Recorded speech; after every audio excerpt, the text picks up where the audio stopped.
E nós vamos falar aqui da publicação de jogos independentes. Como a gente pega aquela ideia doida que a gente tem, e quais são todos esses processos para sair da nossa vizinha, daqueles rabiscos bem feios que estão abandonados há alguns anos, como a gente sofistica isso, como a gente leva isso adiante até que realmente se torne um jogo lançado. Então eu peço que cada um de vocês aqui se apresente. Eu sou Estefinha Martins da Ordem do Dado, pode me chamar de Tefo, pode chamar de Tefinha, pode chamar de Duda, tudo verdade. Então eu peço que vocês se apresentem, quem são vocês, uma apresentaçãozinha breve, porque eu sei que esse YouTube fala muito.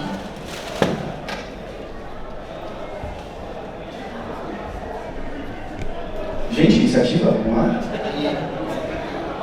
Olá, eu sou Leandro Pugliese, ou como você chama, Mestre Pulli, e eu jogo RPG por aí, mais do que eu deveria, menos do que eu gostaria. Eu trabalho com marketing digital e desde 2008 eu tenho um enorme interesse no mercado de RPG, especificamente, e eu espero poder ajudar aí quem está querendo publicar seus livros com algumas dicas.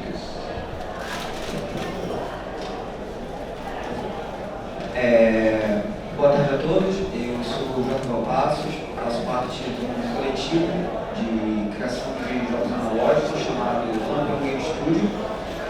Temos títulos publicados no The Loyal, Deus Paranormais, Chamas, Prelo, Encantos e Ceifadores. A gente vai conversar um pouquinho sobre a criação de jogos. Oi, meu nome é Thiago Rosa, eu escrevo para de Notícias, Federal Brasil, e eu sou autor de KBD6, um jogo que, por causa da Biblioteca Nacional, vocês não podem comprar agora, mas poderão comprar muito em breve. Olá, eu sou a Marina Bichara, eu sou editora, sou escritora, trabalhei na SER, escrevi o KBD6 junto com o Thiago, e gostaria um pouco das Minas para poder também. Acho que a gente pode partir bem do princípio.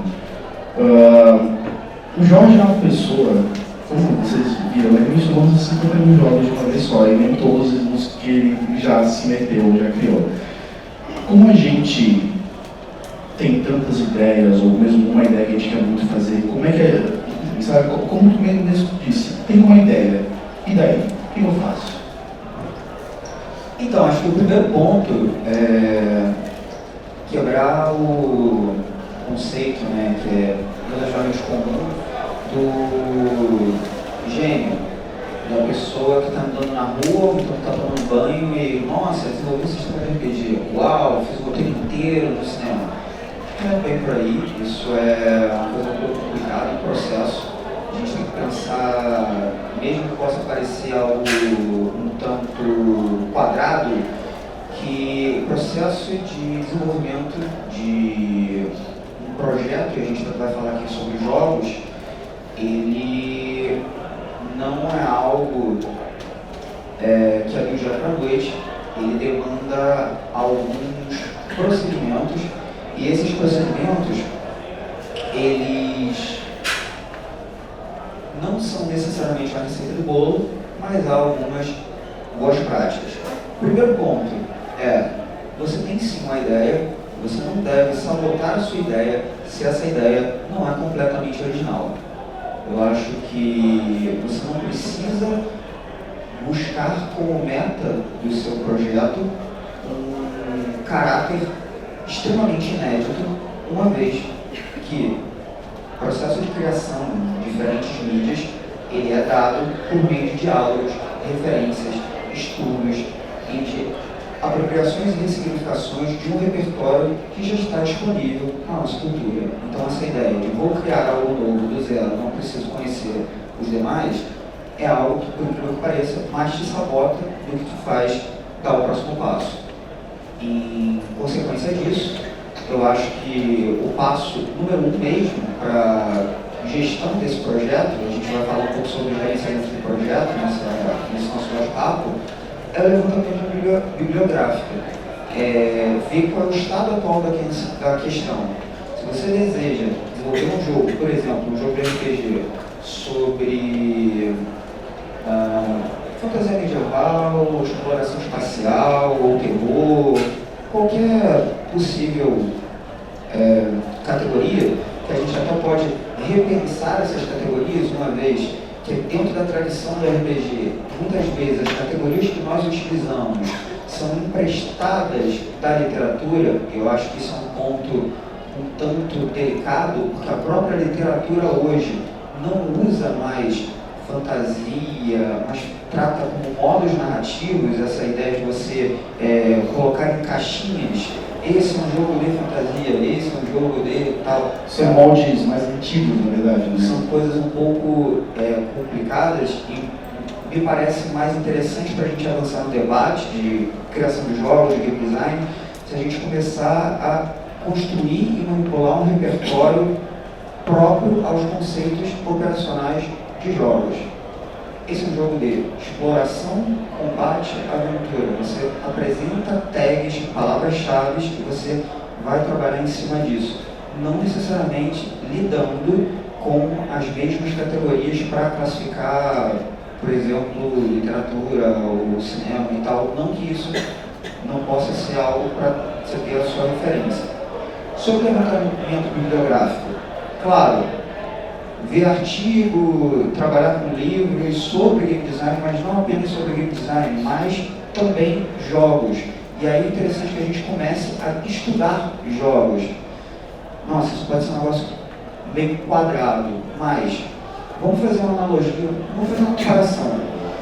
Digamos que você não seja uma pessoa que curta muito cinema e você está ouvindo bate-papo duas pessoas que têm um certo conhecimento sobre cinema. Elas vão falar em categorias como roteiro, direção, fotografia, trilha sonora e tal.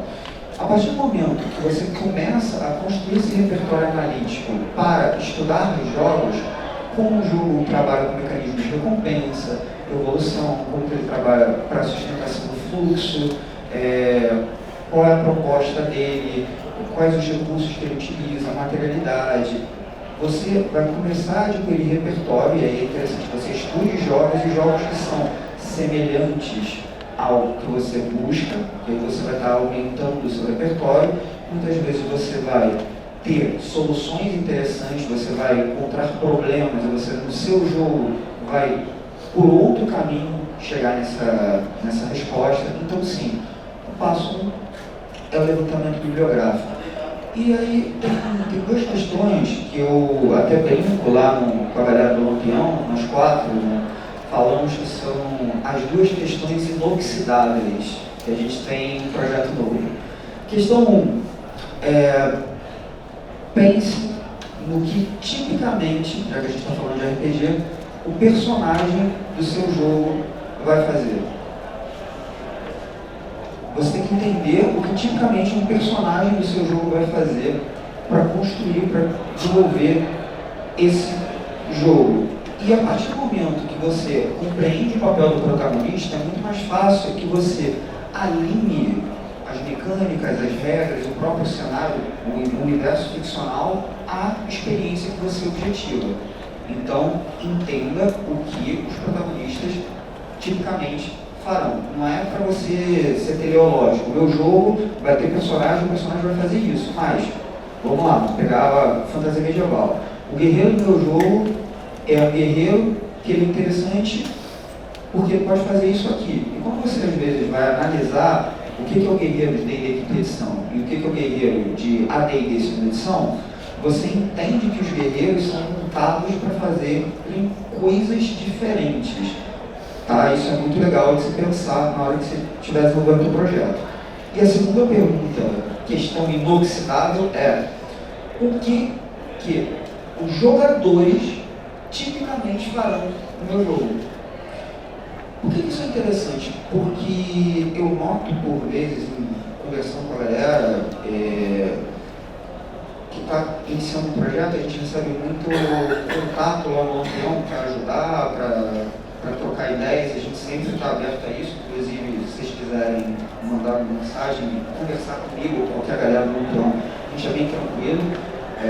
para conversar sobre, que muito do que se pensa sobre a criação e o desenvolvimento do projeto é quase idealista, é puramente eu tenho o conceito, eu tenho a ideia, vamos ter as regras e tal, ok, como que isso funciona no fenômeno mesa? Imagine as pessoas engajadas com o jogo. Quando e por que vai ter rolagem de dados? Qual o sentido da rolagem de dados? É para ter rolagem de dados?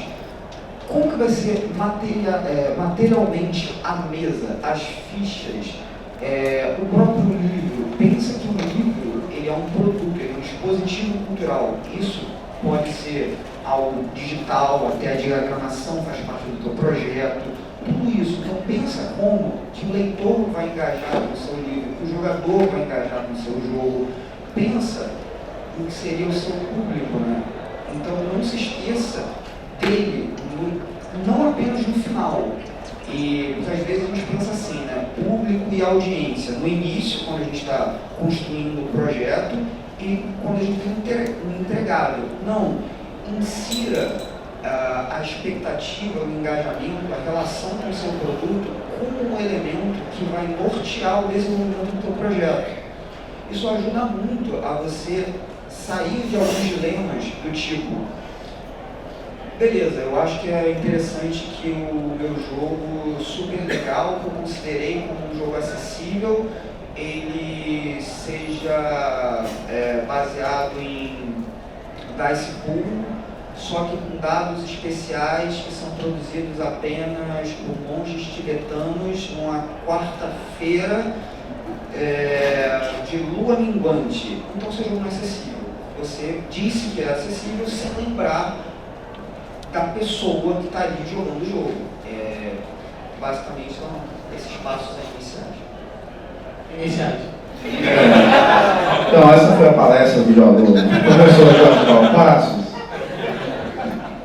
Deixa eu adicionar uma coisa. O Jorge está falando principalmente sobre produção de jogo, né? Só que a publicação independente não precisa se restringir a jogos. A gente tem toda uma quantidade de conteúdo sobre RPG que você pode desenvolver, que continuam sendo formas de publicação, e continuam sendo formas de você dividir aquilo que você cria com o seu público. Então, eu queria fazer uma pergunta para vocês. Quantos jogos de RPG você tem que escrever antes de ser um autor de RPG? Para responder mesmo. Nenhum, excelente. É pegadinha? Você não precisa escrever nenhum jogo. Eu escrevo RPG, eu sou autor de RPG desde 14 anos. Eu escrevi meu primeiro jogo com 33. Então, assim, você pode desenvolver várias formas de conteúdo.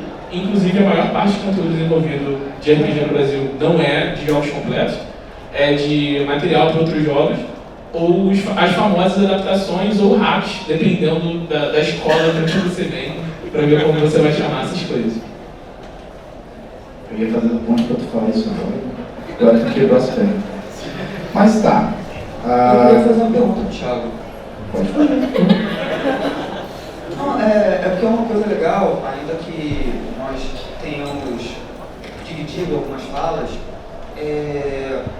que você considera, já que a gente falou sobre boas práticas para você ter uma ideia, e aí? O que você colocaria como pontos importantes para você produzir um material derivado acerca de um jogo? O que eu quero dizer?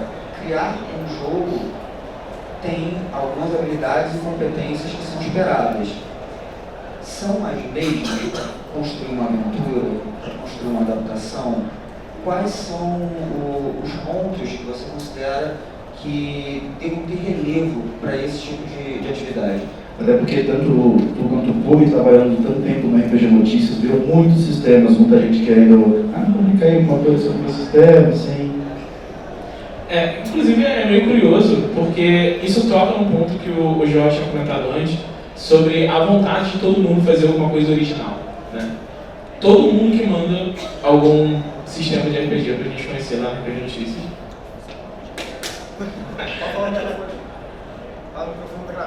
São 5 por dia. Toda vez que alguém manda, a pessoa diz que é um sistema novo, original, que que vai revolucionar o RPG nacional. E assim, 90% das vezes é uma ficha hackeada de storytelling. Mas, olha, aí não. Mas o que acontece? Isso acontece principalmente porque a pessoa não entende que não precisa ser original. É o que o Jorge está falando. Você quer fazer um hack de storytelling para jogar Star Wars? Beleza, cara. Você junta lá o seu material, você conhece Star Wars, você conhece storytelling, você junta os dois e faz. A Dragão Brasil fez isso.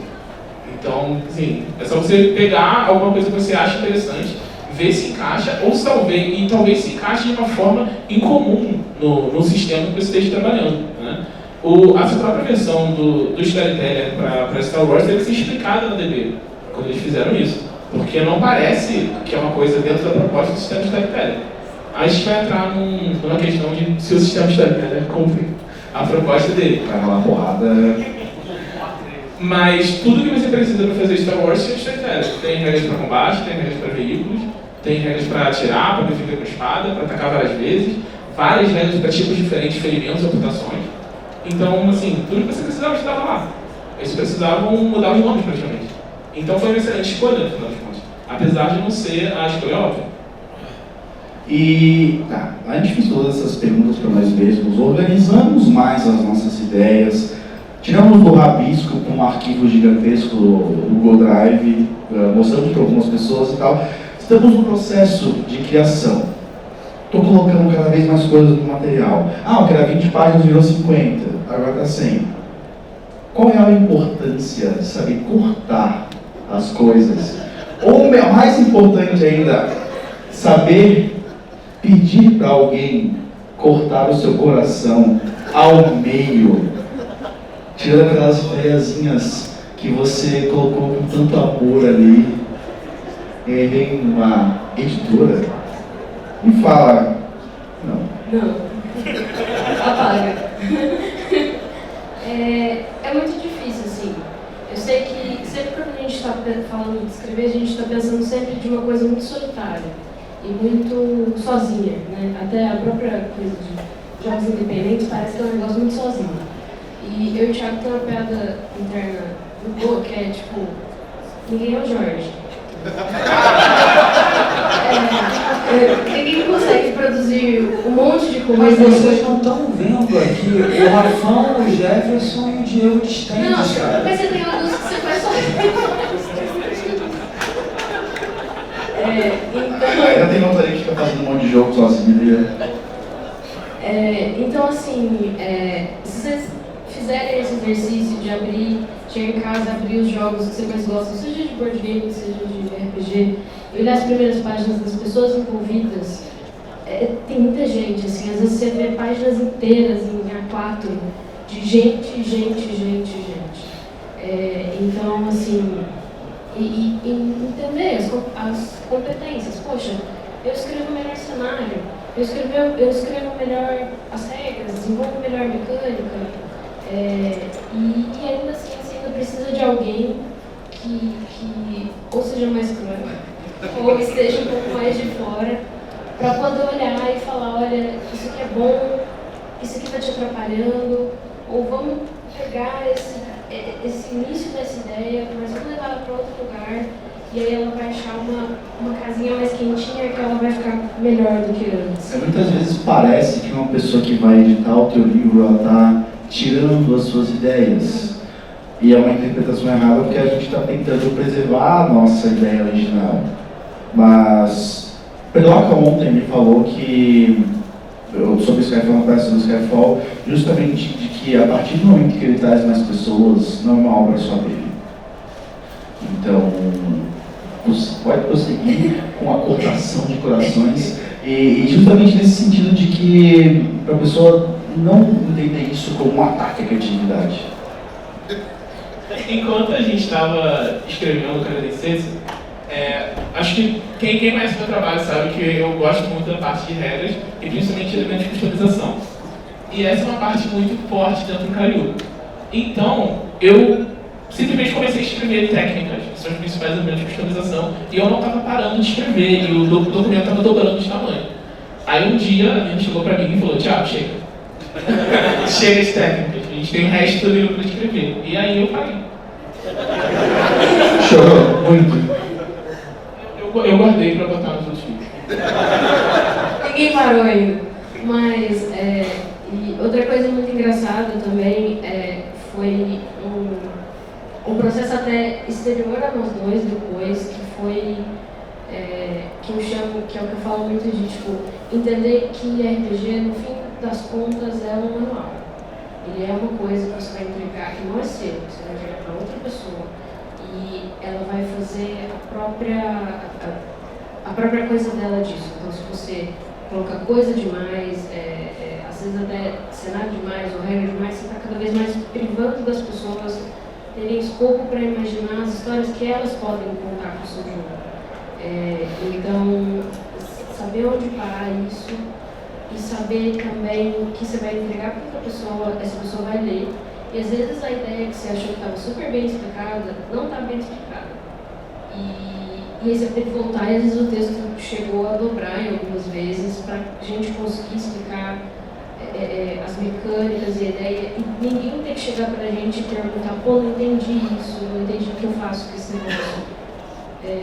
Entender que não é nosso e que a gente precisa de mais gente envolvida nesse entendimento do jogo como uma coisa externa. Muito bem, conseguimos o processo editorial, arranjamos uma portadora de corações criativos, conseguimos impedir que o nosso documento original de 50 páginas fosse para 800, mas e agora? Como é que ele vai chegar às prateleiras? Como é que eu vou arranjar público para isso? E grana, né? Isso. Ninguém vai ficar rico na hora, ou um dia, de publicações independentes. Mas o principal objetivo que eu vejo de produção independente é que você vai aprender muito. Isso vai expandir as possibilidades que você vai poder ter profissionalmente e, inclusive, se tornar um profissional na área de design de games. Tem uma parte do game design que eu gostaria de falar primeiro, que é, ironicamente, muito importante na parte de marketing, que é o que eu vou focar para falar aqui, que é o playtest. Ele não é só importante, como essencial. Só que eu vejo um erro muito comum, que, por exemplo, eu faço o jogo, eu tenho meus amiguinhos, eu faço playtest com eles vão falar que é bom, na minha frente. E eles não vão achar os defeitos, nossa, não vão magoar o Leandro. Não, eu vou dar jogo pro Júlio, que eu não conheço, por exemplo. Só estou com esse jogo aqui, se você tiver playtest, dou o documento para ele, em Word feio, sem imagem, ele não está fazendo isso ainda. E ele vai e testa o jogo e dá o feedback real. Isso é muito mais fácil se você entrar, e tem inúmeros grupos de desenvolvedores independentes, principalmente no Facebook, se não me engano é Indie RPG. Recomendo, se você está interessado em entrar lá.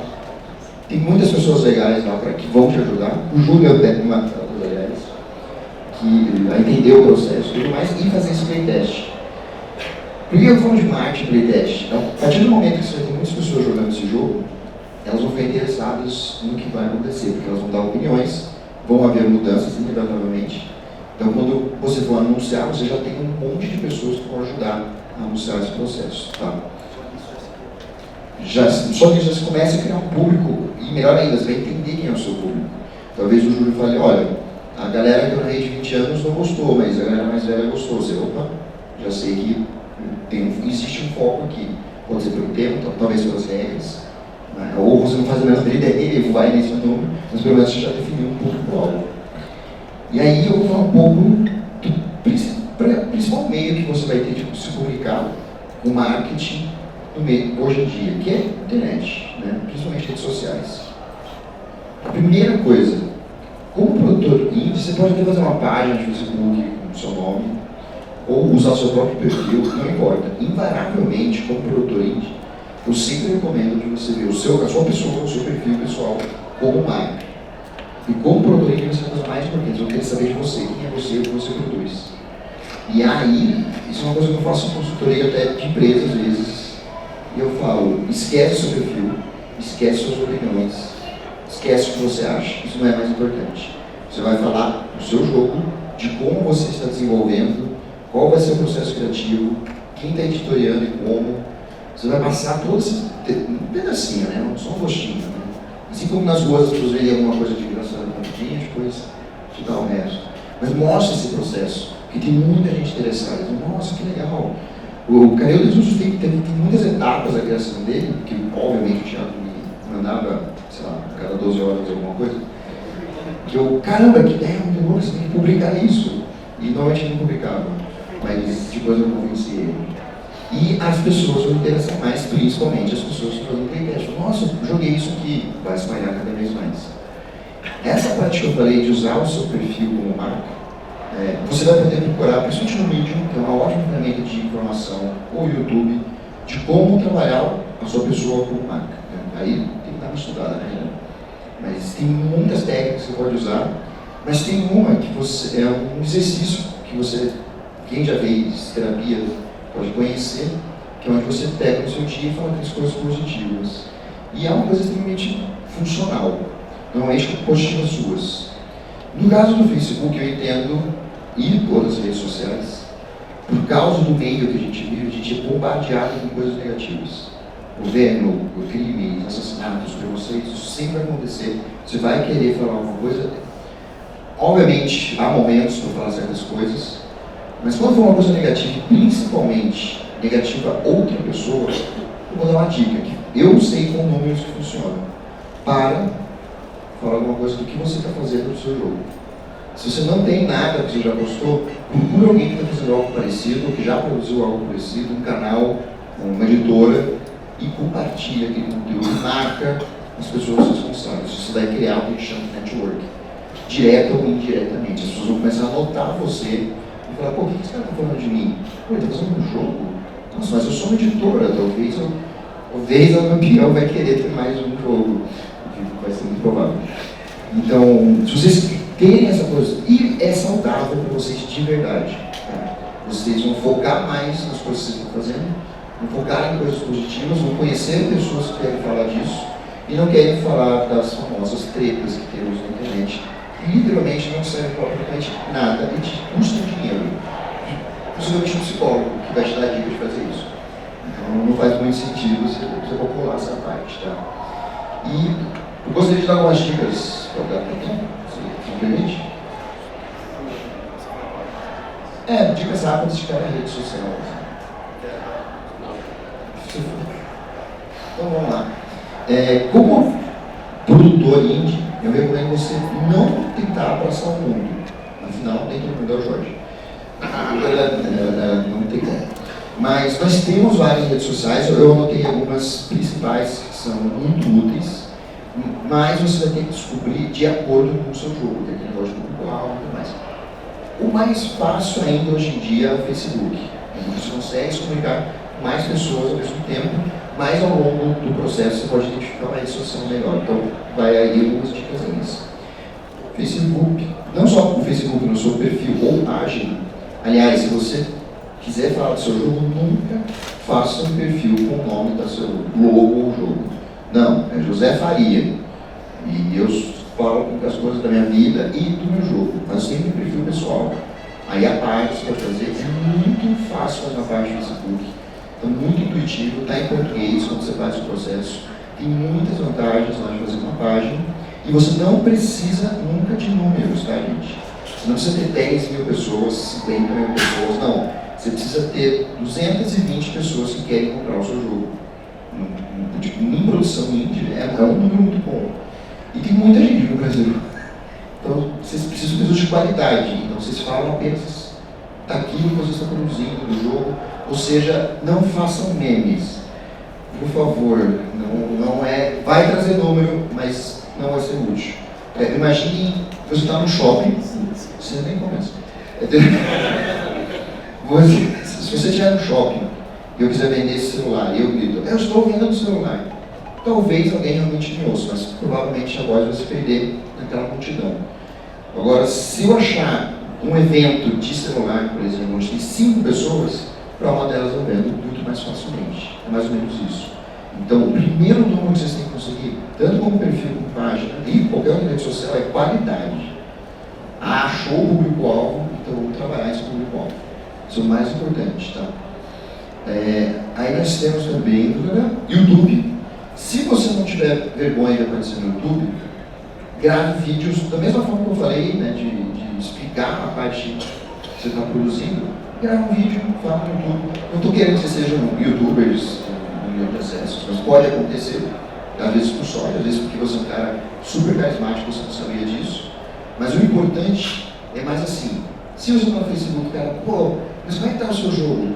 Relaxa, irmão, te fiz um vídeo, aí você vai lá e está feito o vídeo para isso. E vai poder ser muito útil na parte de você mandar para o Júlio, por exemplo, vai estar aqui para você ver. Então, eu fiz isso aqui, o que você acha? Ele vai poder vídeo, analisar, comentar, outras pessoas vão comentar. É uma ótima plataforma para você receber feedback, que as pessoas interagem muito mais facilmente vendo a pessoa falando. Dá um certo trabalho, mas na dúvida, grava na câmera do computador e não edita só no outro mesmo, porque o pessoal quer conteúdo. Isso eu já provei. Qualidade é muito bonito, é legal ver, mas ela vai ver a qualidade e não o conteúdo. Você quer mostrar o conteúdo. Então, você não precisa ser um editor fera. Se for, melhor ainda. Beleza. Nós temos também um vídeo que eu comentei, eu estranho ainda que as pessoas não conheçam, é de longe, há muitos anos, para mim, a melhor plataforma de agregador de notícias. É basicamente uma rede social para você produzir texto. E é uma coisa muito legal que a gente passou por mídia recentemente, e agora os textos do Thiago são do Thiago sempre. Só estão na revista RPG Notícias. Nina, também, quem escreve os livros, não escreveu ainda? Bom. Aliás, quem tiver alguma ideia tem que passar pela linha, você já viu aquela porta corações, não vai ser fácil, mas vocês não precisam mais escrever. Mas você pode escrever alguma coisa, mostrar pra gente, por exemplo, a gente achar, pô, isso é muito legal, isso é legal, vamos mostrar. Automaticamente a gente pôs um vídeo, a gente vai postar no Facebook, mas então você tem esses caminhos para mostrar. Afinal, eu recebo 5 por dia, eu não estou nem zoando, é bastante coisa. E é muito fácil se inscrever lá. Assim, é só para... Interrompe mesmo, interrompe. O Medium, ele foi muito útil para mim, tipo, antes de eu entrar agora para RPG Notícias, eu escrevi meus contos lá. E, tipo, eu tenho zero compromisso, eu não reviso eles. Eu só escrevo, tipo, alguma coisa pequena para eu continuar escrevendo. E não me dá dor de cabeça de ter site, tipo, eu só estou escrevendo, se alguém lê, ok, se não lê, tipo, foi importante para mim ter essa frequência de estar produzindo o que eu quero fazer. E já é uma plataforma para as pessoas ir vendo o que você está fazendo, mesmo que seja pequenininho, mesmo que seja só um pouquinho, ajuda bastante. O Medium não está pagando a gente, não.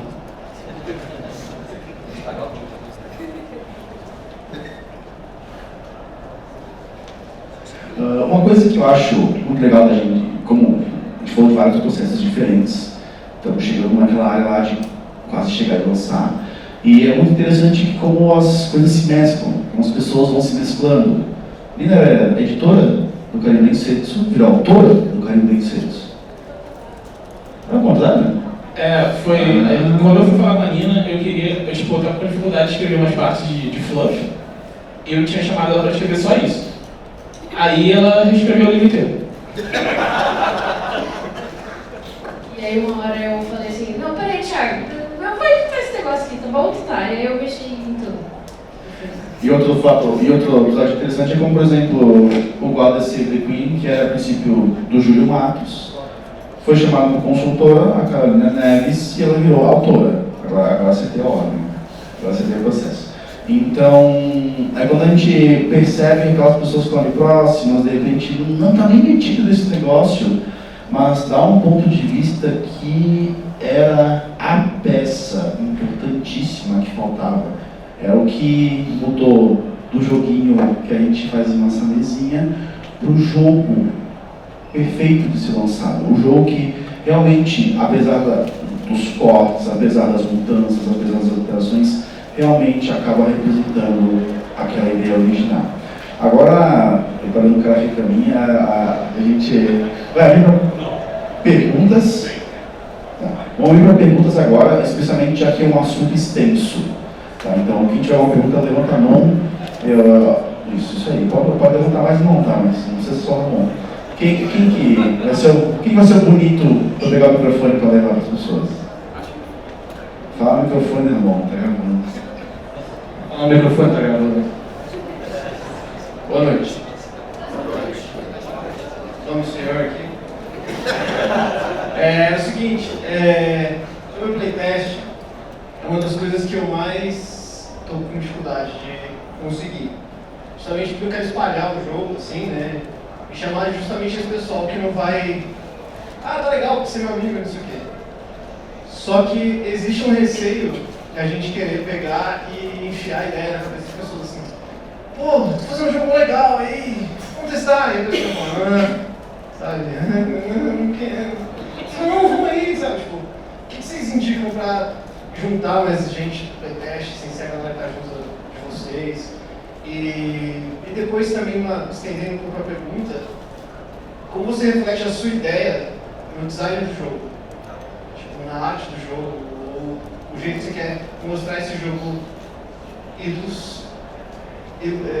graficamente para as pessoas. Beleza, eu acho que todo mundo pode dar um pitaco sobre as duas questões.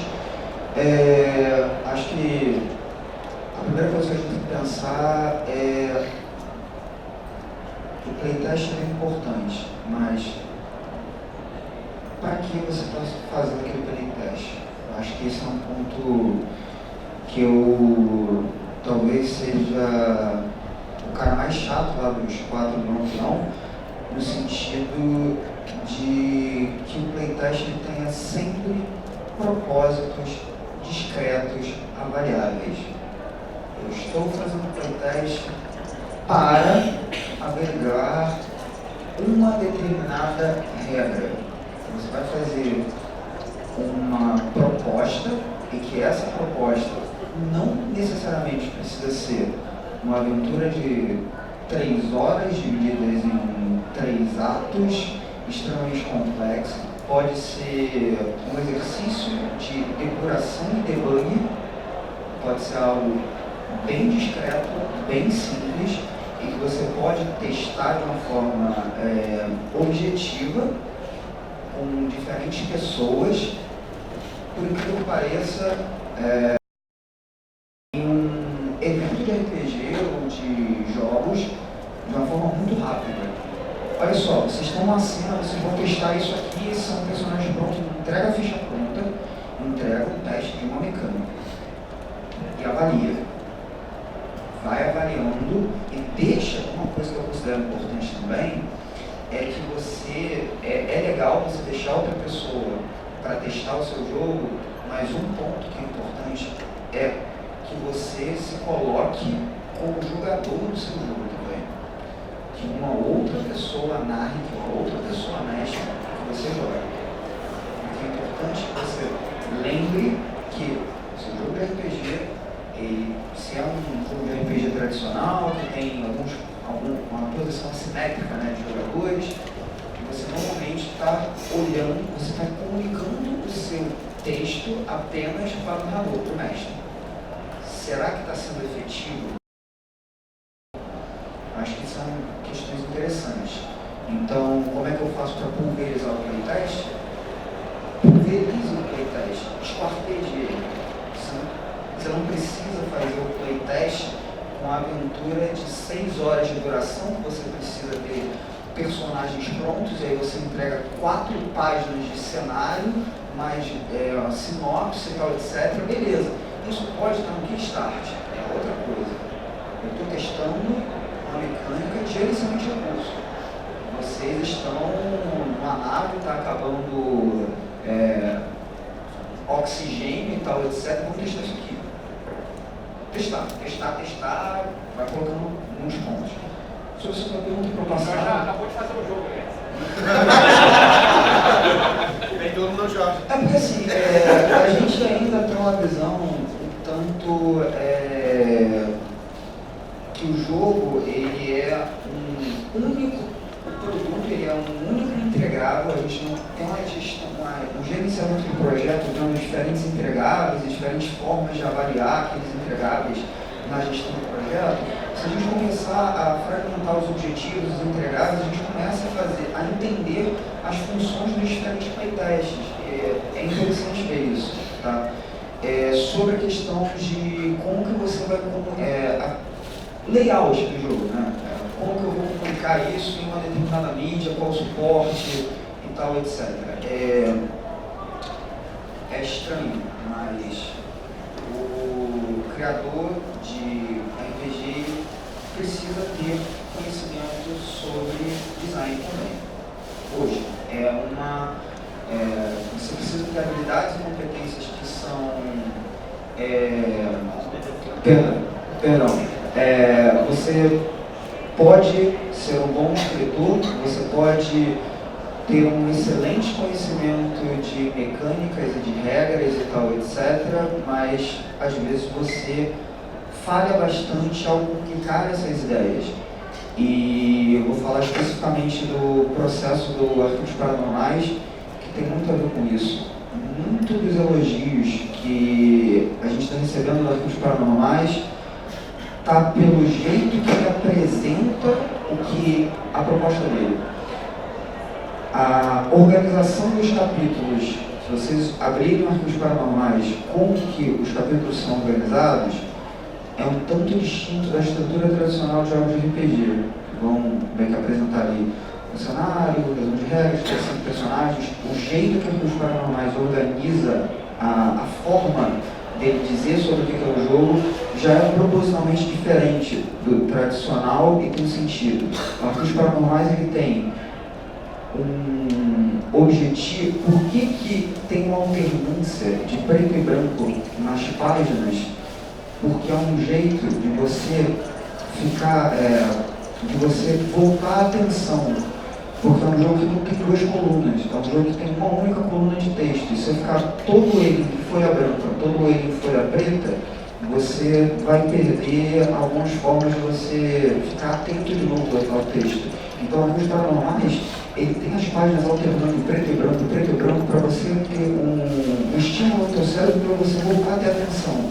Ele tem nas suas margens esquerda e direita toda uma organização de ícones, e esses ícones têm sentido na leitura, e ele foi reescrito 2 vezes para ser inserido no texto, além de exemplos, uma série de organogramas e fluxogramas que por muitas vezes são negligenciados na criação e na escrita de jogo, e são formas simples e objetivas de você resumir ou apresentar uma ideia que, se fosse textualmente, você ia gastar 15 páginas para você resumir se isso aqui acontecer, então faça isso, se isso aqui acontecer, vai dar isso, se isso aqui acontecer, vai dar isso.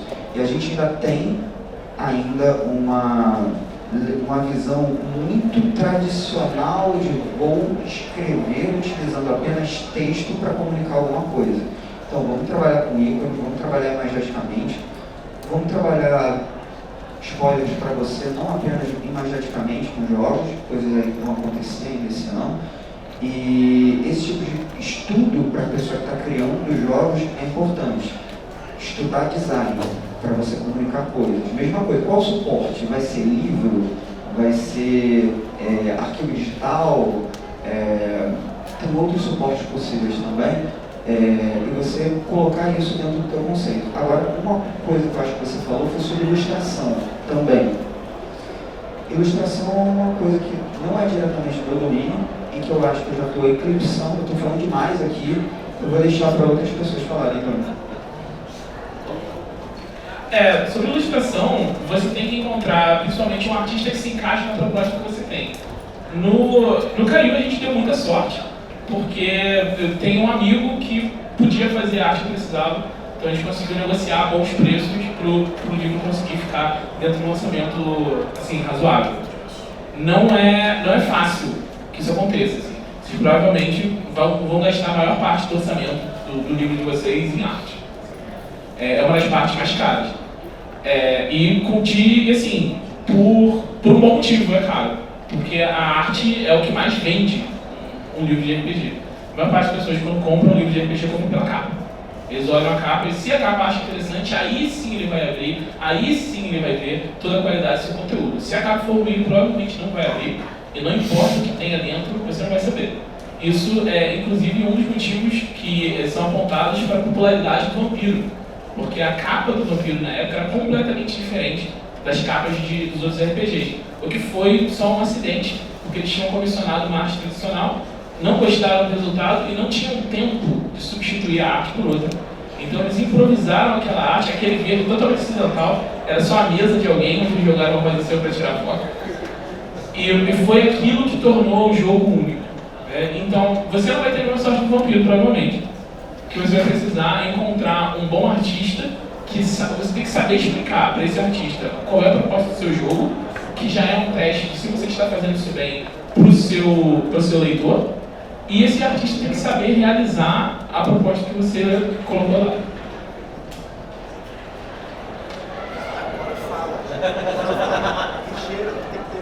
Tá bom. Voltando um pouco sobre o playtest, o Jorge deu várias ideias. Tem um jeito até prático de usar as ideias dele. Não sei se todo mundo sabe, mas o Pathfinder está lançando a segunda edição dele.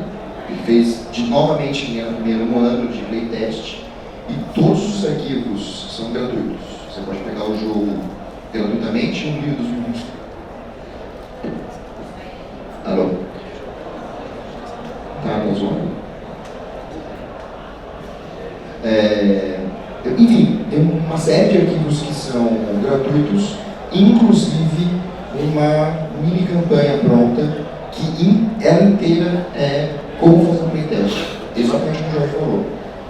Você, o narrador, vai ler, você vai testar esse agrupamento de regras, analisa assim, e a aventura é montada daquela maneira. E é muito curta, é muito direto. Tem uma que é muito engraçada, que vai testar a morte dos personagens, e é isso. E são divertidas. E dá para aplicar a lógica facilmente desse tipo de aventura no seu playtest. Mas o mais interessante, eu acho, é que eles têm uma planilha de feedback, de avaliação, e aponta coisas bem pontuais. Hoje o pessoal acha que um playtest é bacana, mas você não vai ter o dinheiro. Provavelmente você pode falar que no futuro você dá uma cópia, é bem comum isso. Eu vou dar uma cópia para você.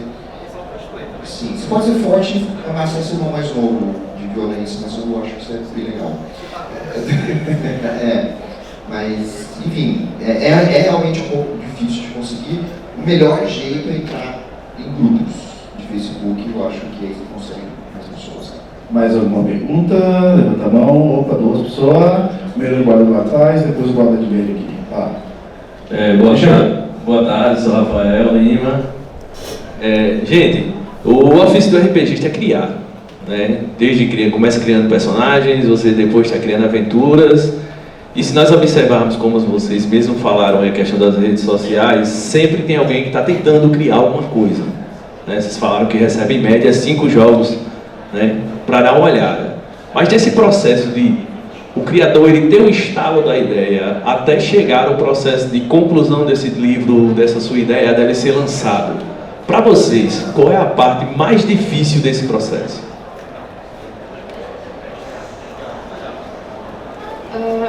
Eu acho que o mais difícil é entender quando você terminou. E às vezes até entender quando você não terminou. Teve momentos do Cardecenses que a gente viu, não tá pronto. E a gente foi fazer streaming e a gente voltou com gente que leu sozinho o livro e não entendeu certas coisas. E a gente teve que voltar e reescrever algumas coisas. Então é entender que acabou. Falar assim, o Thiago tá bom de técnica, o Thiago também tá bom de arte. O Thiago tem quase uma arte para cada página. E é isso, parar de pesquisar. Pra mim é super difícil parar de pesquisar. Parar, assim, hoje eu preciso escrever sobre um grupo de mulheres escandinavas lutadoras. E aí eu já cheguei a passar uma semana e meia pesquisando documentário.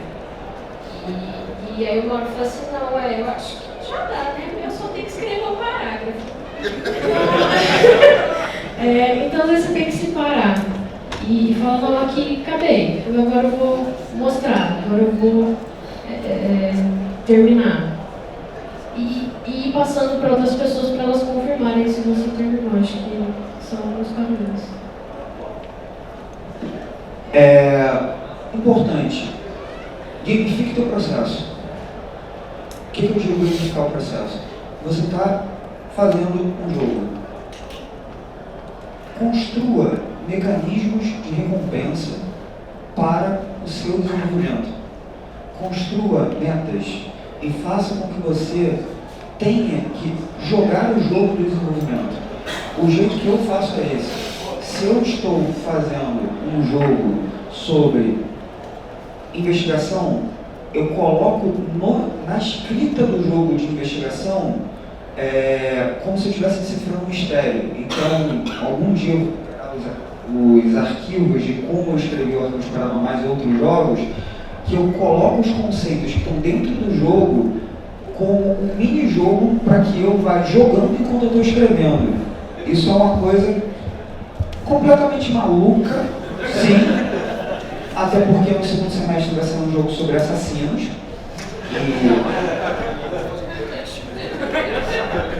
Não, mas é interessante, por quê? Porque uma das coisas que rola de verdade mesmo é que você se sabote. Você ainda não está com o jogo pronto, você ainda não está com o jogo pronto, você quer que o jogo termine, você às vezes coloca uma meta muito longa e você está às vezes entra em síndrome do impostor, você está se sabotando, você quer que aquilo termine e tal, etc. Então você precisa criar reforço durante o processo de escrita. O jeito que eu coloco, gamificando o processo. Tem várias outras formas, mas é o jeito que eu ponho. E isso me faz seguir. Eu faço com comida. Eu penso assim, eu vou terminar de ler isso aqui. Se eu terminar esse capítulo hoje, eu mereço um hambúrguer artesanal. Behaviorismo, né? Tá tempo de mais uma pergunta? Então, levanta aí, mostra a beleza para todo mundo. Olá, pessoal. Dá uma rodadinha. O Jorge é até impressionante que ele respondeu a minha pergunta antes de eu fazer, né? Então, A verdade um rephrasing. Nem todo mundo é o Jorge. Nem todo mundo é o Jorge, então eu vou fazer a pergunta mesmo assim, talvez tenha outras contribuições. Tem relação com essa questão de concluir os projetos que você inicia. Para quem trabalha com criatividade, é muito fácil você se seduzir por uma nova ideia. Então você começa empolgado com uma coisa e de repente você se tromba com uma... Nossa, lá uma borboleta, vou fazer um jogo sobre borboletas e lá um jogo sobre assassinos, fica parado pela metade. A não ser um compromisso contratual ou talvez alguma cobrança externa, alguma pressão externa, é muito fácil deixar seduzir e ter de repente... Essa questão de cobrança contratual não existe. Não há, né? Pô, de onde você tirou isso? Não sei, é um chute. Então é muito fácil acabar com 11 jogos começados e, como nem todo mundo é o Jorge, nenhum terminado. Eu queria saber, além de estratégia de motivação, de continuação, que foram algumas que vocês colocaram aí, quais são as outras motivações que você tem para não se deixar seduzir por um novo projeto, ou pelo menos não de todo, e voltar para aqueles que de repente deram uma patinada e você parece que você está mais querendo não fazer, mas ter feito aquele jogo em determinado momento? Eu vou responder porque eu me identifiquei demais com isso. Tem técnicas para isso, você pode procurar também no YouTube, no livro, tem muitos tutoriais, mas você tem que trabalhar. Parece irônico, mas quando você faz isso, você vai fazer normalmente na sua casa. Na sua casa você vai trabalhar de cueca, vai comer um pouco, vai ganhar um pouquinho, fica muito relaxado. Você não pode relaxar. O trabalho é estressante, você tem que dar uma estressadinha. Uma das coisas acorda, toma um banho, põe o pior sapato, mais desconfortável que você tiver e vai trabalhar. Você só pode tirar ele quando você acabar o que você estiver fazendo. E aí ganhar um lanche também. Mas é mais ou menos isso, cria um ambiente, não necessariamente ser agradável, pode ser agradável, mas profissional. Uma escrivaninha arrumada, um lugar que você só entra para fazer isso, desligue as redes sociais, você não pode acessar as redes sociais como uma empresa ou muitas empresas. Então você limita as coisas que você pode fazer fora do trabalho. Do que desconfortável serve para mim. A dor do pé fica me lembrando que, nossa, só daqui 8 horas eu posso tirar ele, só daqui 6 horas eu posso tirar ele. E isso foi um processo muito importante para mim, para conseguir produzir coisas em certos momentos. Não sei se alguém pode dar mais dicas. Não, eu queria comentar que todo o Pug entra nesse processo de produzir coisas, ele vai produzindo sem parar. O texto dele do RPG de caracterização devia ter 2.000 palavras, ele escreveu 30.000. Só, assim, duas coisas que são muito, assim, chateado com o microfone.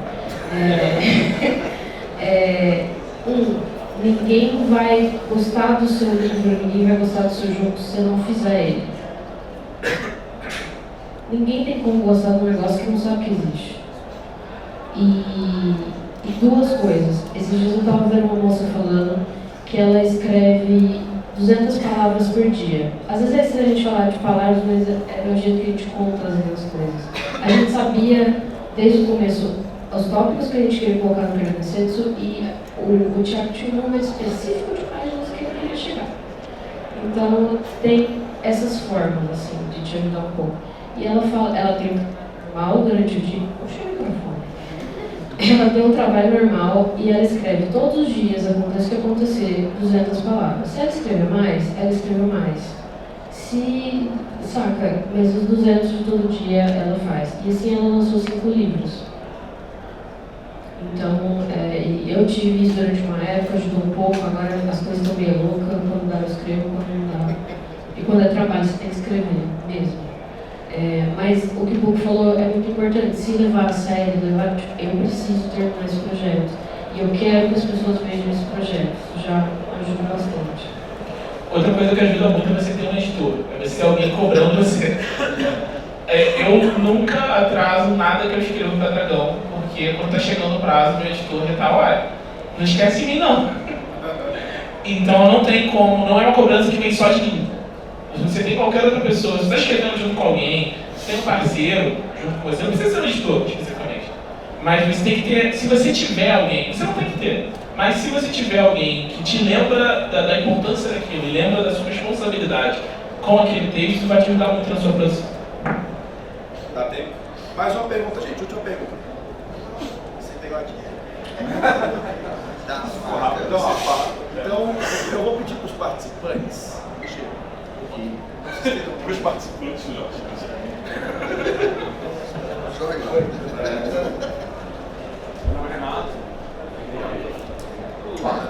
Meu nome é Renato e eu já pensei em publicar aventuras de RPG, mesmo que eu fiz, ou já tentei criar jogos também. E como no começo da palestra, né, a gente tem muitas referências na nossa cultura, cinema, teatro, e muitas vezes você tem uma coisa legal que você até pretende publicar, só que aí você para e pensa, direitos autorais. Tipo, eu tenho uma ideia que eu sei que eu peguei de um filme, misturei com outro filme, um livro. Como é que vocês lidam com isso? Pode usar, isso não é direito autoral, pode fazer, não tem problema nenhum. Eu recomendo a leitura de um livro chamado Roube como Artista. Não tem um título que é totalmente bait, tá? Mas o livro fala sobre como você estuda, apropria, significa e cria algo seu. Isso não tem infração de direitos autorais e ele trata de uma forma bem didática, exatamente o que você deseja saber. O nome do livro é Roube como Artista, publicado no Brasil. Se você quer botar no seu jogo uma ordem de guerreiros que usam hobbies, usam espadas laser e tem poderes mentais, você pode fazer isso. Só não pode falar que é Jedi. Você só não pode falar que é Jedi. É isso aí. Pode repetir o livro, por favor? Roube. Imagina o título do livro mais absurdo possível para tratar sobre a propriedade intelectual, então, etc. É esse. Roube como um artista.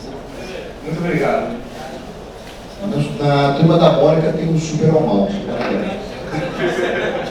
Só uma diquinha. Para de roubar o microfone dos outros. Rapidinho. Não vou roubar não. Dá pra vocês saberem, eu estou estendendo 10 minutos, tá? Pra vocês. Olha só,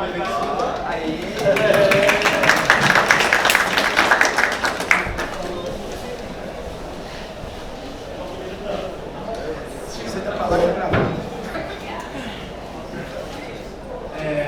Como você, por exemplo, no processo inicial, tenho várias ideias, mas como que eu, para o RPG específico, como que eu posso organizar elas para dar um caminho?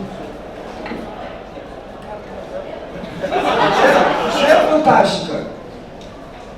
Quando você conseguir apresentar o seu jogo em um tweet, você está indo para o caminho certo.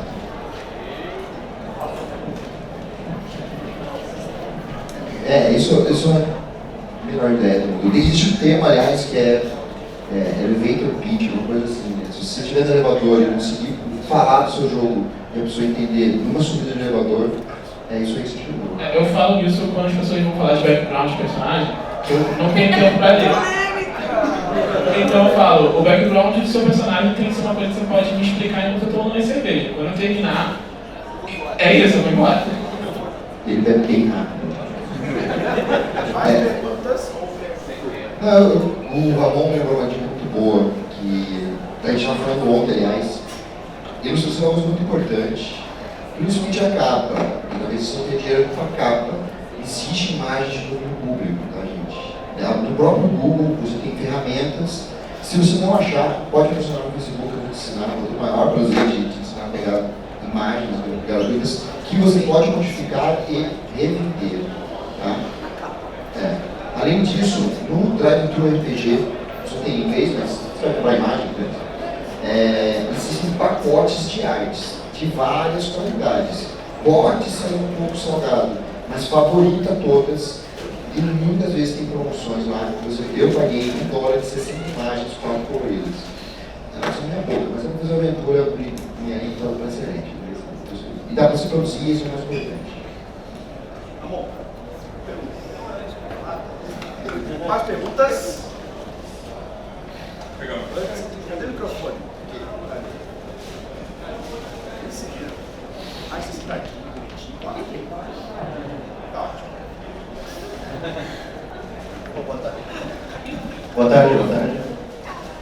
A gente está falando aqui sobre como criar jogos, essas coisas.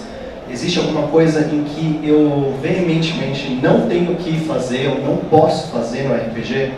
Por exemplo, abordar um determinado tema ou explorar alguma coisa? Tem alguma regra que eu não posso ter a minha liberdade para poder fazer? Valeu. Não faça coisas que machuquem as pessoas. Sim, mas explorando, exatamente, né, óbvio, mas explorando em cima desse tema, é difícil você dosar o que você acha que pode ofender uma pessoa ou não, porque você espera que não ofenda ninguém, mas eventualmente isso você não sabe. Quanto mais pessoas você fala, maior a chance de alguém, infelizmente, acabar se ofendendo, e você não quer que aconteça isso. Tem um ponto que é muito importante, que está no processo de edição, sobretudo, tem os elementos de coesão, coerência e clareza.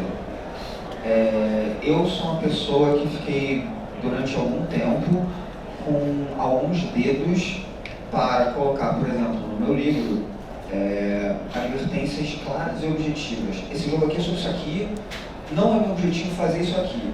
Só que quando eu perdi esse pudor e virou um lema dentro do Lampião, você não está perdendo uma página, você está ganhando um livro, no final das contas é isso, de ter algumas páginas, de você ser absolutamente claro para uma pessoa que nem sabe sobre o que é o seu jogo, saber que aquele jogo não é para tratar daquele jeito ali. Por exemplo, isso tem o marco disso, o Deloyal, que tem uma página dizendo assim: vocês são o pessoal da resistência, vocês podem derrubar o Império Invasor. Se vocês fizerem um governo tirânico e criarem guetos e tal, etc., o jogo não é sobre isso, tá? Ok? Você pode fazer, mas não é o meu objetivo, não é o objetivo do Afonso. Se você estiver fazendo isso, cara, aí é com você, mas o jogo não é sobre isso. Isso é complicado, porque a gente tem aquela coisa de, o jogo não é meu, o jogo é da galera que está jogando e tal, etc. Mas, se você colocar claro sobre os seus objetivos e tal, você no final vai ter uma publicação que você vai ficar assim, caramba, será que a galera vai entender e tal? Seja o mais claro possível. E a gente é cheio de dedo, né, de, pô, isso aqui é um livro, eu vou colocar isso e tal. Não subestime a sua capacidade de ser claro ao comunicar. É claro que a gente gosta, né, de botar ali umas elipses, umas metáforas, pô, só o cara que é inteligente vai pegar. Não, não tem essa. O jogo é pra galera entender sobre o que é o jogo. Então, seja claro, é sobre isso aqui, não é sobre isso aqui. Alô? Então, tem isso que o Jorge falou sobre esconder coisas, só é meio com a trivia. Tem um segredo sobre um elemento do Kaiô Densetsu que ele não é dito explicitamente em nenhum lugar no livro, mas se você prestar atenção, você vai saber o que é. Então, quem for olhar o livro, só presta atenção. Só assim, tome cuidado também com... Você não precisa colocar um estudo no seu livro. Você só precisa falar, olha, esse livro quer incluir, esse livro quer falar sobre isso. E lógico, se você tiver a oportunidade de perguntar para pessoas que entendem do assunto que você quer falar, qualquer coisa assim, é uma boa. Mas fazer isso, tipo, seja simples, mas seja claro, tipo, a proposta é essa. E não precisa divagar sobre as coisas éticas e etc. É só dizer o que você quer que o livro se trate e como você quer que as pessoas se sintam bem fazendo aquilo. Muitos anos atrás, 2016 ou 2015, que o Jefferson falou comigo. 2016, num outro evento de RPG, um gigante bêbado com um litro de cerveja veio falar comigo. Alguns meses antes ele tinha mostrado o cenário dele, o cenário é assim, o que tu acha? Ele queria que eu fizesse uma leve leitura sensível assim, eu falei, cara, eu tô cansado de cenários onde há uma igreja opressiva que oprime mulheres e pessoas LGBTQ, que oprime pessoas diferentes, eu tô cansado, eu pessoalmente. Eu fui bem sincero com ele, porque ele me pediu uma opinião, e eu sou uma pessoa que é sincera quando as pessoas pedem minha opinião. Ele falou, tá. Passaram-se meses sem falar, ele se aproximou, ele falou 3 horas, segurando aquele canecão na mão, sobre como ele queria ver outras coisas e tal, e hoje em dia isso se desenvolveu para o cenário de Belregard, onde ele me chamou para fazer um conto que abre o Belregard é meu, e é uma forma de como a gente pode fazer um cenário medieval, sombrio, com uma temática que não seja simplesmente vamos oprimir as pessoas do jeito que a história sempre oprimiu. E aí cria-se uma coisa nova, ideias novas. Eu quero que, aproveitando as dicas que vocês mesmos deram, quero que no espaço de um tweet falado, vocês concluam os pontos mais importantes que vocês têm para dizer para as pessoas que querem criar.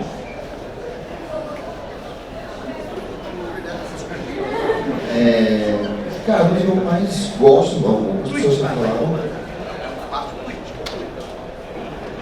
estude game design, tem muito livro, em português e em inglês, estudem muito, tem muita coisa boa, vai levar muito vocês. Cai dentro, maluco. Você não precisa escrever um jogo e você não precisa escrever sozinho.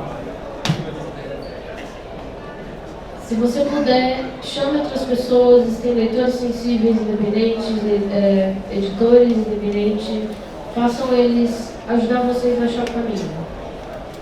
Creio que eu falo para todo mundo aqui, nesse palco, e muita gente está na plateia, muita gente está lá fora, nos estantes trabalhando, não poder estar aqui, que a gente quer ver mais jogo, quer ver mais ideias se concretizando, chegando à luz. Então eu espero que essa palestra, que essas pessoas, essas personalidades incríveis, tão bonitas que estão aqui, possam ter ajudado as pessoas presentes, as pessoas que estão assistindo o canal lá, né? Bem gravadinho, bonitinho, que consigam se expressar através da sua arte. Muito obrigado.